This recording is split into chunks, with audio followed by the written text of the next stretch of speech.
सकरन report Sohail Chandio सुई southern gas इंतजामिया खुफिया इतलाती सकरन के मेरापुर रोड वारे इलाइक़े में एक घर ते छापो हणी गैस के कनेक्शन में खुफिया गैर कानूनी लगल कनेक्शन पकड़े वरितो।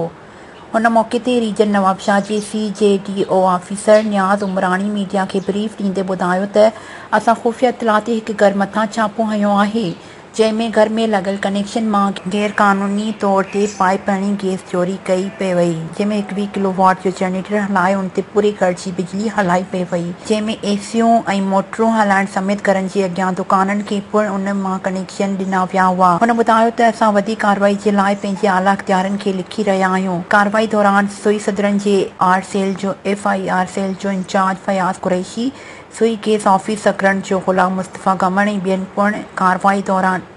कार्रवाई दौरान मौजूद हुआ।